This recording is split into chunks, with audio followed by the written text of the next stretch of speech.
विधानसभा और संसद का मतलब ही होता है वहां सवाल करना।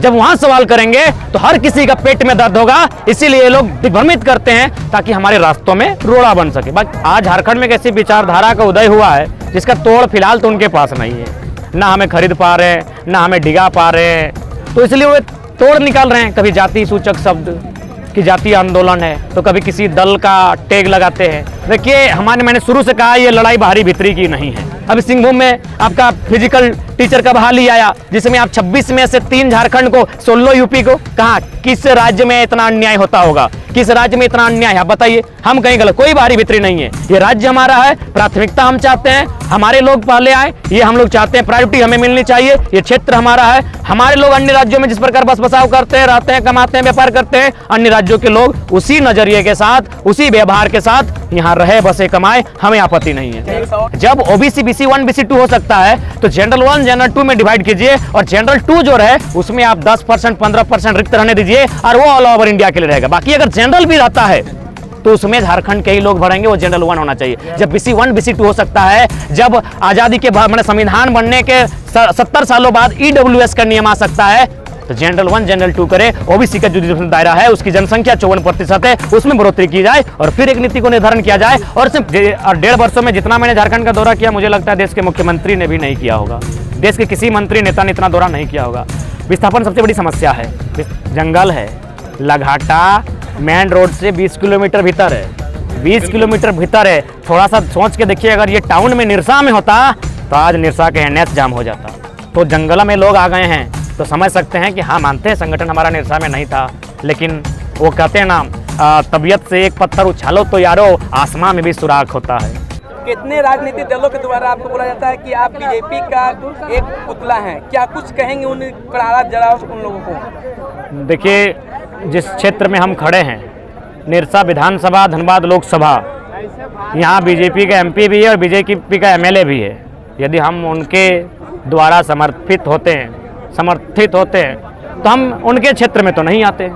ये चूंकि आज झारखंड में कैसी विचारधारा का उदय हुआ है जिसका तोड़ फिलहाल तो उनके पास नहीं है, ना हमें खरीद पा रहे हैं, ना हमें डिगा पा रहे हैं, तो इसलिए वो तोड़ निकाल रहे हैं। कभी जाति सूचक शब्द कि जातीय आंदोलन है, तो कभी किसी दल का टैग लगाते हैं। कुल मिलाकर आज के डेट में जो हिम्मत हम लोग कर रहे हैं आसान नहीं है। MPL के गेट में खड़ा होकर MPL को उनकी गलतियों को गिनाना, टाटा जो दुनिया की नामी गिनामी कंपनी जो सेंट्रल को फाइनेंस करती है उस पे सवाल खड़ा करना, बाकायदा गंभीर सवाल आरोप लगाना, संसद की मौत तक का आरोप लगा देना, ये किसी माई के लाल की औकात इस राज्य में नहीं थी।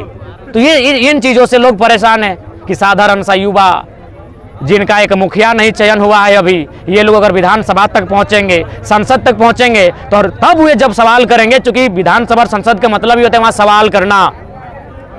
जब वहां सवाल करेंगे तो हर किसी का पेट में दर्द होगा, इसीलिए लोग दिग्भ्रमित करते हैं ताकि हमारे रास्तों में रोड़ा बन सके। बाकी ऐसा कुछ नहीं है। बाकायदा आप लोगों ने भी रिपोर्टिंग की, माएँ बहनें आई थी ऑनलाइन, जब आप लोग लाइव थे और हमें चंदा दिया गया, हमने बिल्कुल भी इनकार नहीं किया कि क्यों दे रहे हैं, तो जो भी हुआ मीडिया के सामने हुआ है। एक और बात है, धनबाद संसदीय चुनाव क्षेत्र जो है, एक तरह से देखा जाए तो बाहरी वोटर इसका निर्णायक करते हैं, तो इस पर कैसे पार लगाएंगे? देखिए, मैंने शुरू से कहा ये लड़ाई बाहरी भीतरी की नहीं है। हमारे लोग जिस प्रकार तमिलनाडु में रहते हैं, हमारे लोग जिस प्रकार महाराष्ट्र में रहते हैं, हमारे लोग जिस प्रकार गुजरात में रहते हैं, उसी प्रकार अन्य राज्यों के लोग यहाँ रहें, कमाएं, जिस प्रकार हमारे लोग रहते हैं, कमाते हैं। लेकिन कुल मिलाकर वो राज्य उन्हीं का होगा, वो क्षेत्र उन्हीं का होगा जो वहाँ के मूलवासी होंगे। तो हमारा वही कॉन्सेप्ट है। हमने कब बाहरी भीतरी की लड़ाई किया? कभी नहीं। हमने तो खुले मंचों में कहा कि हम लोग कभी बंगाल प्रेसिडेंसी का अंग थे, बिहार को हमने संवैधानिक रूप से बड़ा भाई माना है, और हम तो तर्क भी देते हैं कि हाँ, वो हमारा बड़ा भाई है संवैधानिक दृष्टिकोण से। लेकिन जब बड़ा भाई से छोटे भाई ने अपना हिस्सा अलग किया, उनके हिस्से में रहा 93,000 वर्ग किलोमीटर, हमारे हिस्से में 79,000 वर्ग किलोमीटर जमीन का क्षेत्रफल, तो हमारी खेती है, हमारा खेत है, उसमें फसल लगाने का हमें अधिकार मिलना चाहिए। दैट मीन्स अधिकारी बने तो हमारे लोग, टीचर बने तो हमारे लोग, व्यापारी बने तो हमारे लोग। अगर फिर राज्य देने के बाद, हमें जमीन का हिस्सा अलग देने के बाद आप यही टांग अड़ाएंगे, आप हमारे भविष्य का निर्धारण करेंगे, आप सब तय करेंगे, ब्यूरोक्रेट्स में आप आएंगे, आप विधायिका में आप आएंगे, न्यायपालिका में आएंगे, तो झारखंड क्यों बना था? हम तो पूरे बिल्कुल हम बिहार और यूपी का बकायदा नाम लेके बोलते हैं जिनका डोमिनेशन यहाँ ज्यादा है।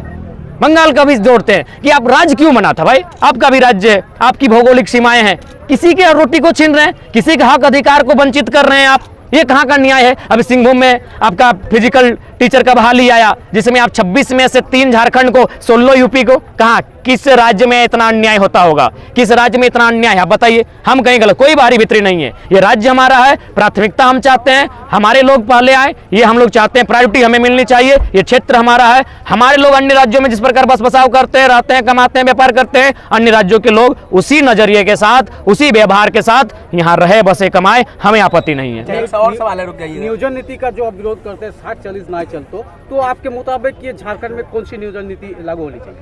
देखिए, सबसे पहली बात, झारखंड में जो नियोजन नीति लागू होनी चाहिए उसमें एक बहुत बड़ा वर्ग जो आता है ओबीसी, आप उसे बहुत संकीर्ण और घृणित मानसिकता के साथ माननीय मुख्यमंत्री ने हाशिए पे ला के रखे हैं। सबसे पहले उनकी जो रिजर्वेशन की दायरा है उसे बढ़ाकर, और बाकी जो जनरल वर्ग आता है उसमें भी जनरल 1, जनरल 2 कर दीजिए। एक जनरल वर्ग ऐसा रहने जिसमें झारखंड के ही लोग अप्लाई करेंगे। देखिए, नीति हर तरह से बनती है और कई, शायद तमिलनाडु की चर्चा हो रही थी, वहाँ जनरल 1, जनरल 2 के तर्ज पर, अगर मेरी जानकारी सही है, अगर नहीं है तो आप उस तरह परिभाषित कीजिए। एक जनरल रहने दीजिए जिसमें जिस पर BC1, BC2 है। जब ओबीसी BC1, BC2 हो सकता है तो जनरल 1, जनरल 2 में डिवाइड कीजिए, और जनरल 2 जो रहे उसमें आप 10%, 15% रिक्त रहने दीजिए, और वो ऑल ओवर इंडिया के लिए रहेगा। बाकी अगर जनरल भी रहता है तो उसमें झारखंड के ही लोग भरेंगे, वो जनरल 1 होना चाहिए। जब BC1, BC2 हो सकता है, जब आज़ादी के मैंने संविधान बनने के 70 सालों बाद EWS का नियम आ सकता है, तो जनरल 1, जनरल 2 करे। ओबीसी का जो दायरा है उसकी जनसंख्या 54% है, उसमें बढ़ोतरी की जाए और फिर एक नीति को निर्धारण किया जाए। और उसमें भाषाई चैप्टर, सवाल का उत्तर जब तक पूरा नहीं होगा तो कोई फिर फायदा नहीं हमको बोलने का, सवाल पूछने का। उसमें भाषा को इंक्लूड इसलिए किया जाए ताकि जिस प्रकार गुजरात में गुजराती भाषा में पूछा जाता है, हमारे 2 साथी वो इंटरव्यू में छट के आए हैं, उन्होंने सारी प्रक्रियाओं को मैंने फुलफिल किया, लेकिन जैसे ही वो गए इंटरव्यू का लेटर गुजरात में था। ठीक हमारी भाषाओं में एग्जाम हो, कम से कम GS का जो पेपर सेट होता है, आधा सवाल हमारी भाषाओं में पूछा जाए। जयराम जी, यहाँ के जो नेताओं को आपने दलाल बोला, क्यों बोला? अच्छा, एक बात बताइए, MPL हमारी, प्रतिनिधि को भी आप नहीं बख्शे। MPL हमारी जमीन पर है, पंचायत हमारी जमीनों पर है, बगल में सिंदरी FCI हमारी जमीनों पर है, लेकिन अगर हम वहाँ वर्कर्स खोजने जाते हैं, माननीय राजकुमार मंडल भैया, तो वहाँ क्या मिलता है हमें? 25%, 30%, उससे भी कम मिलता है। अगर ऐसी परिस्थिति में, चूंकि बगल में MPL है, यहाँ बिजली का उत्पादन हो रहा है, दीपक तले अंधेरा है, निरसा में अंधेरा है और बंगाल जगमग हो रहा है, तो जाहिर सी बात है किसी ने दलाली की होगी। दलाली हम और आपके जैसे सरल और साधारण लोग तो कर नहीं पाएंगे, मुखिया सरपंच लोग तो दलाली करेंगे नहीं, तब दलाली कौन कर सकता है? पॉसिबल क्या है? या तो इस जिले का, इस क्षेत्र का एक बड़ा IAS IPS अधिकारी दलाली कर सकता है, या तो फिर इस क्षेत्र के जो जनप्रतिनिधि है, जैसे हम लोग साफ शब्दों में MP MLA कहते हैं, वे इस प्रकार का कार्य, घिनौनी कार्य किए होंगे, या तो फिर उनके नाम से उनके पीछे जो चलते हैं, उनके जो प्रतिनिधि बनकर घूमते हैं टॉप मोस्ट, उन्होंने किया होगा। यहाँ के स्थानीय जो विस्थापित है, जो लोकल लोग हैं, उनको रोजगार नहीं मिल पाया, खास करके MPL में। देखिए, मेरा मानना है कि इसके लिए जो यहाँ के स्थानीय लोग हैं, देखिए अगर विस्थापन का बात करें तो मुझे लगता है झारखंड में सबसे बड़ी जो समस्या विस्थापन की है। मैं 1.5 वर्षों से झारखंड घूम रहा हूँ, जगह जगह, और 1.5 वर्षों में जितना मैंने झारखंड का दौरा किया, मुझे लगता है देश के मुख्यमंत्री ने भी नहीं किया होगा, देश के किसी मंत्री नेता ने इतना दौरा नहीं किया होगा। विस्थापन सबसे बड़ी समस्या है। विस्थापन MPL में है, विस्थापन FCI में है। जनप्रतिनिधि कमजोर है क्या? जो कमजोर हैं, उदासीन हैं, स्वार्थी हैं, डरपोक हैं, इसीलिए हमारे पास ये समस्या है। यही विस्थापन की समस्या बंगाल में भी हुई थी। ममता बनर्जी जो समय CM नहीं थे, उखाड़ के फेंक दी कंपनी को, तो फिर कंपनी से कोई किसी का गुरेज नहीं है, कंपनी विकास के लिए आई है, विकास के हम लोग विरोधी नहीं है। आपने तो भले नक्सली का टैग दिया है, लेकिन विकास का कोई विरोधी नहीं है, बशर्ते एक नीति बननी चाहिए जैसे बाकी राज्यों में है। जब MPL हमारी ज़मीन पर है तो हमें कहीं ज़मीन दिया जाए। अभी मान के चलिए सबसे बड़ी समस्या होगी जो आपका भारत प्रोजेक्ट करके कुछ आ रहा है, भारतमाला, आप लोग सुने होंगे चूँकि आप लोग पत्रकारिता से हैं। उस प्रोजेक्ट में लगभग 150 किलोमीटर झारखंड में एक्वायर किया जाएगा ज़मीन। 6 लेन होगा, 6 लेन की चौड़ाई दिमाग में नाप लीजिए कितना बड़ा ज़मीन लिया जाएगा। यानी जिस किसान का खेत को टच करेगा वो किसान पूरी तरह बर्बाद हो जाएगा। अगर उसके पास तब विस्थापन नीति नहीं होगी तो एक बात बताइए, जो उसको पैसा मिलेगा, मान के चलिए 1 एकड़ चला गया, कहीं अगर 3000 डिसमिल दर लगता है तो 3 लाख हुआ। 3 लाख में वो कहाँ सेटलमेंट होगा? क्या वो धनबाद में सेटलमेंट होगा आज के डेट में? 3 लाख में नहीं होगा, करोड़ रुपया चाहिए उसको धनबाद में सेटलमेंट होने के लिए। आप 3 लाख में उसके पूर्वजों की सारी जमा पूंजी छीन लेंगे और आप कहते हैं ये भारत देश किसानों का देश है, भारत देश गांधी का देश है, मोदी विश्व गुरु बना रहे हैं। कुछ नहीं, ये केवल किसानों को, पाकिस्तान को दबाने के नाम पर किसानों को दबा रहा है। पाकिस्तान क्यों भाई? ये किसानों की सबसे बड़ी दुर्दशा तय होगी। इसीलिए मेरा मानना है अब एमपी में भी हमारे नौजवानों को चुनकर जाना होगा, जो निडरता के साथ, अब बेबाकी के साथ बातों को रख सके। जयराम जी मंच पे आपने कहा कि अडानी मोदी का बेटा है। नहीं, दत्तक पुत्र कहा, थोड़ा सा डायरेक्ट नहीं कहा। माननीय पत्रकार महोदय, वरिष्ठ पत्रकार राहुल मोदक जी, नहीं अनुभवी महोदय, मैंने कहा दत्तक। उदाहरण अगर आप 1 मिनट का समय देंगे तो मैं उदाहरण देता हूँ। भारतीय संविधान आर्टिकल 39 की बात करें या फिर भारतीय प्रियम्बल की बात करें, भारतीय प्रियम्बल में लिखा है कि हम भारत के लोग एक ऐसी व्यवस्था का निर्माण करेंगे जहां समाजवाद स्थापित हो। समाजवाद का जिक्र क्या है? वहाँ पूंजीवाद का जिक्र कहीं नहीं है। उसके बाद 39 में कहता है भौतिक संसाधनों में उसका इस प्रकार वितरण हो कि जन समुदाय की भागीदारी हो सके। तो जब जन समुदाय की बात लिखता है, भारत का प्रियम्बल समाजवाद की बात कहता है, तो एसीसी बेचा अडानी को, गोड्डा का प्लांट अडानी का, गोंदलपुरा में जो पुलिस लाठी लेकर खड़ा है जमीन कब्जाने के लिए अडानी को। इसीलिए मैंने कहा देश के प्रधानमंत्री के दत्तक पुत्र हैं। दत्तक का मतलब ये तो संवैधानिक प्रक्रिया है।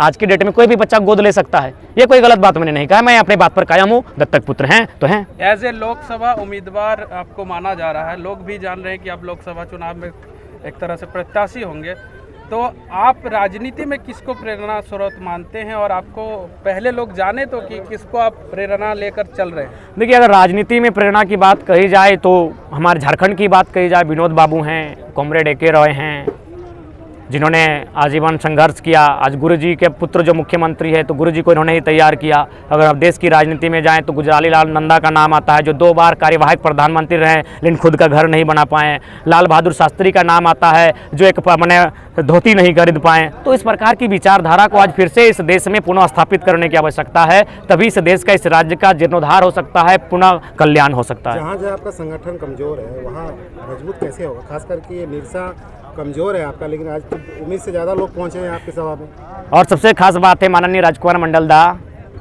कहाँ पहुँचे देखे कि नहीं?